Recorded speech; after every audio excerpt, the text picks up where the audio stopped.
रिवाज और प्रथाओं के नाम पर अमानवीयता तो आए दिन सामने आती ही रहती है, परंतु यह करतूत आपको हैरत में डाल देगी। खतना नाम की यह प्रथा अत्यंत क्रूर और अमानवीय ही नहीं बल्कि उस समाज और देश के कानून और संविधान की भी खिल्ली उड़ाता नजर आता है। महिलाओं और पुरुष दोनों में खतना होता है। महिलाओं में खतना क्या है? 5 से 8 वर्ष की छोटी बच्चियों के गुप्तांगों की सुन्नत की यह प्रथा मुस्लिम बोहरा मुस्लिम समुदाय के औरतों के लिए अभिशाप बन चुकी है। कुछ औरतें उसके हाथ पैर पकड़ेंगी और एक मुलानी उसके गुप्तांग का एक हिस्सा यानी क्लाइटोरल हुड काट देगी।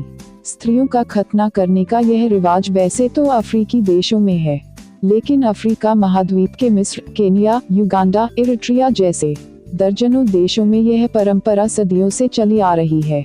स्त्री खतना में जिस अंग को छील कर हटाया जाता है, दरअसल वह अंधी स्त्री की मासिक धर्म और प्रसव पीड़ा को कम करता है। मासूम बच्चियां कई महीने तक दर्द से छटपटाती रहती हैं। लड़कियों का खतना होने के बाद उनके जननांगों में संक्रमण होने से बहुत से बच्चियों की मौत तक हो जाती है। कई लड़कियां मासिक धर्म के दौरान बहुत दर्द महसूस करती हैं। खतने का दुष्परिणाम ये निकलता है कि शादी के बाद पति से भी सेक्स संबंध बनाने में लड़की की रुचि कम हो जाती है, क्योंकि सहवास के दौरान उसे बहुत कष्ट होता है और उसे इस प्रक्रिया में कोई आनंद भी नहीं मिलता है। बिना किसी चिकित्सकीय आवश्यकता के जननांगों के ऊपरी भाग को पूर्ण या आंशिक रूप से हटा देना या उसके साथ छेड़छाड़ करना खतना कहलाता है। यह भाग वास्तव में एक कुंडी होती है, जिसका कार्य ठीक वही होता है जो पुरुष जननांग की बढ़ी हुई चमड़ी का होता है। इसके कारण सहवास का माधुर्य बढ़ता है। यह खतना कई तरह से किया जाता है।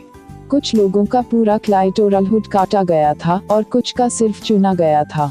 सबसे पहले इस प्रथा का विवरण हमें रोमन साम्राज्य और मिस्र की प्राचीन सभ्यता में मिलता है। मिस्र में फिरौन के काल से ही इसका प्रचलन माना जाता है।